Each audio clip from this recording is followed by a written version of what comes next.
Voltamos para o segundo bloco do programa Polêmica. Para você que ligou a TV agora, estamos aqui com o psiquiatra médico Cláudio Teixeira.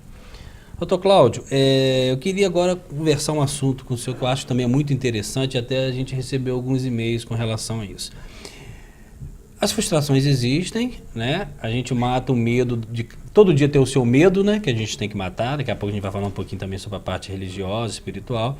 Mas eu vejo também, pela minha experiência de 14 anos em área de família, que as frustrações dos adultos, eles não buscam cuidar. Eles buscam fazer com que os filhos não passem a mesma coisa. E aí vem aquela questão de dar aos filhos, de repente, uma criação torta, mas meu filho não vai passar o que eu passei, então eu tenho que dar a ele aquilo que ele precisa. Não, mas não, para ele não aconteceu o que aconteceu comigo. Essa transferência de frustrações, de medos, de fobias, como é que isso faz nessa relação familiar? Eu vejo problemas de escola seríssimos que se as crianças tivessem um pouco mais de orientação, as coisas não aconteciam. Como é que o senhor vê esse cenário aí dessa transferência, que aí é mais amor do que o próprio respeito? Uhum. Essa transferência se faz de forma muito variada. Ontem mesmo eu atendi uma paciente em que... Criança. 42 anos, mãe. Sim. Em que, além do quadro ansioso importante que ela apresentava, ela citou uma situação com a filha. A filha tem uma inteligência realmente acima da média, mas ela, como seu histórico de muita competitividade, ela fez vamos dizer assim, passou num concurso público que, vamos dizer assim, uma concorrência absurda. Ela a mãe. Ela a mãe. E ela já com a filha de 10 anos, está colocando a filha num estresse absurdo, apesar de toda a inteligência, apesar de toda a capacidade que ela reconhece em relação à filha, porque ela lembra de todo o mal-estar daquele momento de competição do concurso público que ela teve a dificuldade, realmente... então, ela transferiu aquele momento da vida dela para a filha, em que ela cobra de forma absurda, como se a filha já desde... estivesse tendo que ser preparada porque ela passou, como se a filha fosse passar igual. Que não é uma regra. Não, vamos assim, essa é uma questão que ela está sendo até agressiva com a filha, quando a filha não consegue responder que na cabeça dela deveria ser. Complicadíssimo, né? Entendeu? Então, isso aí é só um exemplo. Tem algumas situações em que pode ocorrer de forma até mais esdrúxulas possíveis, que já vivenciei no meu consultório, em que, às vezes, o que o indivíduo, às vezes, não conquistou, coloca de forma bem clara... Aquela famosa história, você vai ter que ser médico, você vai ter que ser advogado. O que ele sonhou, ele passa a missão para o filho. Outras situações, até mesmo dentro de um contexto familiar, em que existe um problema na família e a pessoa coloca a responsabilidade de talvez futuramente resolver esse problema na família, no filho. Transfere, vamos dizer assim, expectativas. O que eu entendi na sua pergunta é transferência de expectativas. Sim, claro. Até mesmo problemas familiares são transferidos a responsabilidade para o filho resolver futuramente. Por isso que a gente vê até em famílias assim menos abastadas a escolha de um só como esteio da família. E ele lá na frente tem problemas seríssimos porque ele carrega uma carga de pressão muito grande. E isso daí é muito comum. São casos isolados, isolados, não. Isso é muito comum. Não se tem, muitas vezes, a leitura disso, entendeu? Entre as famílias, entre os pais, enfim. Até mesmo entre as pessoas no entorno, não se consegue enxergar isso.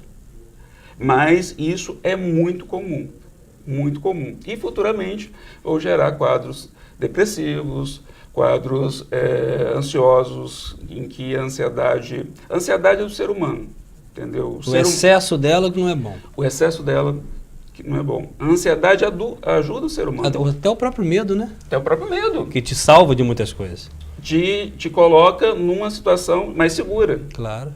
Entendeu? Então, tanto o medo quanto a ansiedade são importantes para o ser humano. O excesso, aí chega num ponto em que esse excesso até elimina ou diminui a capacidade do indivíduo até de resolver problemas simples, a ponto de realmente comprometer. Ele fica incapacitado. Então, esses indivíduos que apresentam de forma tão forte essa transferência estão muito vulneráveis a futuramente desenvolver essa ansiedade em excesso, esse medo em excesso, e inclusive quando principalmente ele não consegue exercer essa expectativa, porque às vezes são expectativas vamos assim, grandes, né? Igual essa paciente que eu atendi ontem, em que está, talvez, né? Ela não chegou a verbalizar, né? Talvez ela tenha o desejo que essa filha seja ainda melhor do que ela. Ela já conseguiu algo, vamos dizer assim, que poucos conseguem, e talvez ela tenha esse desejo inconsciente que a filha, até mesmo pelo potencial que ela já demonstra, ser melhor do que ela. Está, na realidade, preparando para um futuro adoecimento. Está, talvez, até preparando para... Corre o risco de termos até 2 doentes dentro de casa, né? 2 doentes. Aí agora vem a pergunta de $1 milhão, que quem tem que responder é o senhor. Hoje, quem está precisando mais de tratamento são os pais ou os filhos? A sociedade. Na realidade, o filho... A sociedade está doente? A sociedade está doente, infelizmente. Por exemplo, hoje a sociedade exige que se tenha pressa. Mas a pressa, em alguns momentos, ajuda, mas na grande maioria das vezes, atrapalha e pode gerar até o comprometimento do que se está buscando, o alcance desse que se está buscando, e, consequentemente, e junto disso, até o próprio adoecimento. Na realidade, o contrário que realmente deveria ser incentivado, a paciência. Porque o indivíduo, até mesmo a questão da paciência, é essencial na própria resiliência.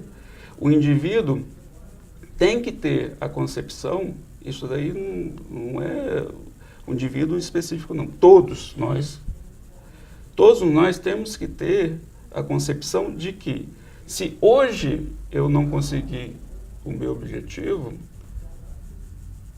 ou me preparei mal, ou esse não é o momento. Não era para acontecer. Não era para acontecer naquele momento. Tendo paciência, você pode se preparar melhor, ou aguardar que ocorra a situação exata para acontecer. Na verdade, é a enfermidade da arrogância, né?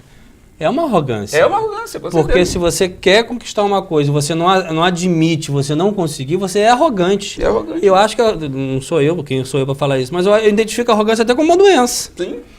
E a gente vê as crianças hoje arrogantes, da exigência, da cobrança, de olhar para o pai como assim... Eu sempre brinco com os meus filhos, a palavra, você pode falar o que for, mas a palavra final é do pai, não da criança. Então essa sensação de querer se impor é de uma arrogância. Sim. Que ela vem traduzida de uma série de questões. Agora, doutor, eu sempre aprendi assim, me corrija se eu estiver errado, que a escola deveria ser um complemento do que você traz de casa. Eu acho que a educação basilar, primária, é de casa. E aí você vai para a escola complementar. Eu até, uma vez eu brinquei com meu filho, que ele falou, papai, a bola na escola. Eu falei assim, filho, vem aqui no quarto. Olha o seu quarto aqui. Tudo aqui é de quem? Ele. É meu. Pois é.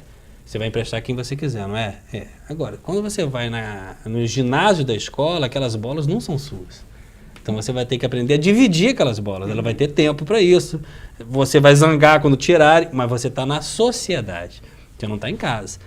E a gente vem assistindo hoje os professores fazendo 2 papéis, 3, 4, 5.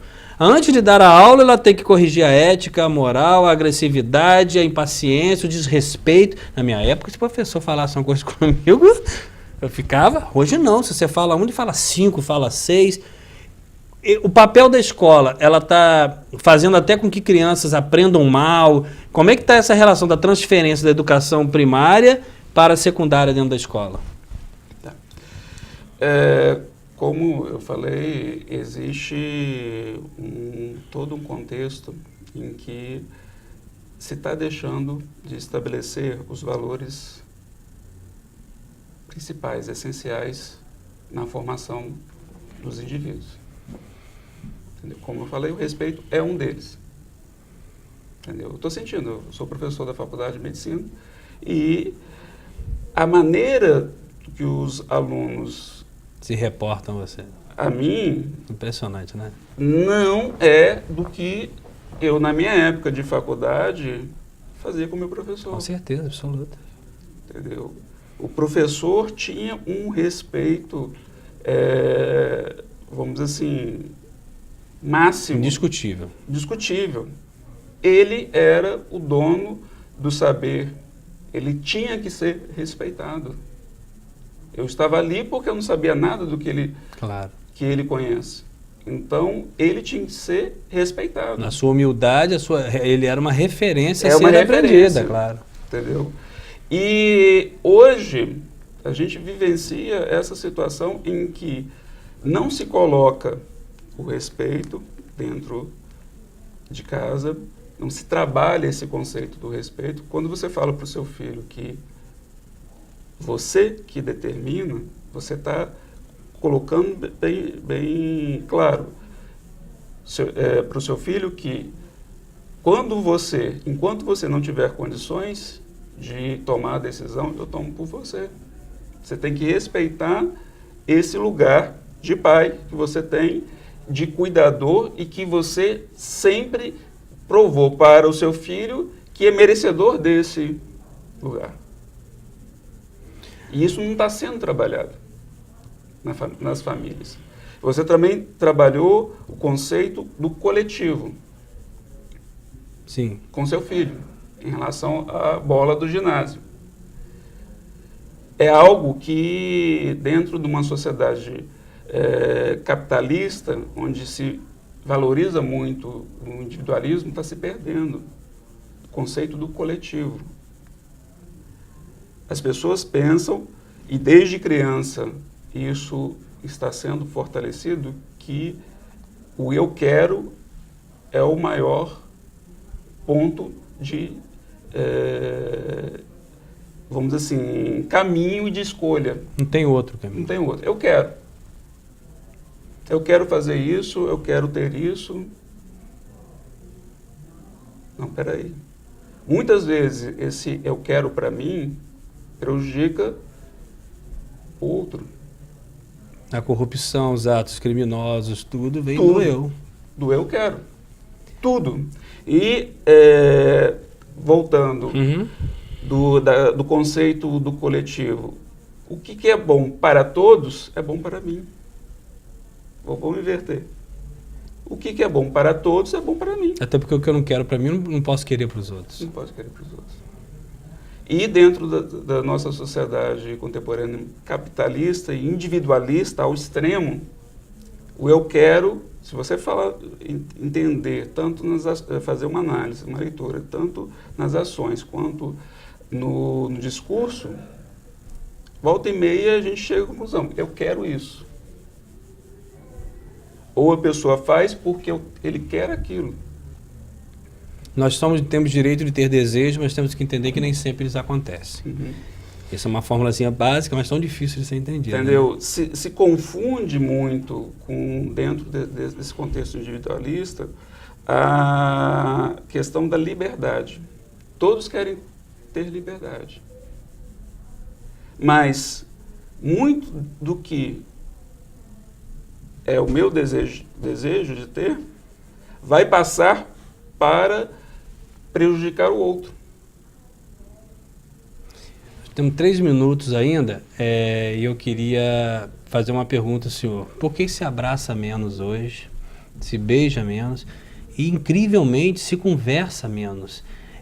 Eu vou ser muito sincero para o senhor, eu não saberia viver só, porque muitas coisas da minha vida eu resolvi indo à rua, procurando pessoas, sendo mais sensível às pessoas.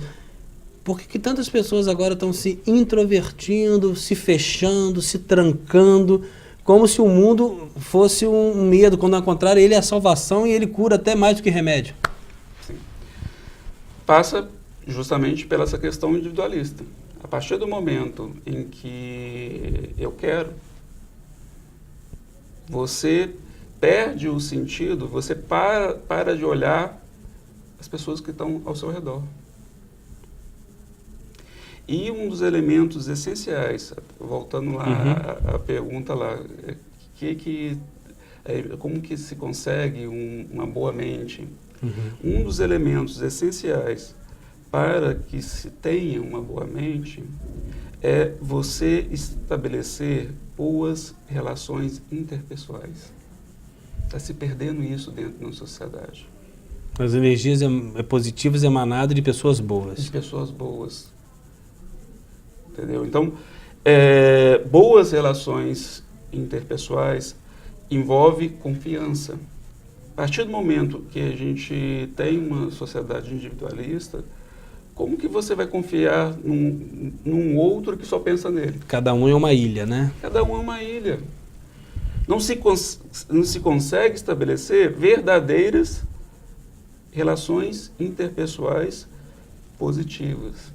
Porque não se tem confiança no outro. Não, se o outro só vai pensar no que ele quer. E as relações é um investimento. É um investimento. Até para você poder se frustrar. Sim. Perfeito. Nós estamos aqui com essa bela entrevista com o professor e médico Cláudio Teixeira. Vamos ao intervalo e já voltamos.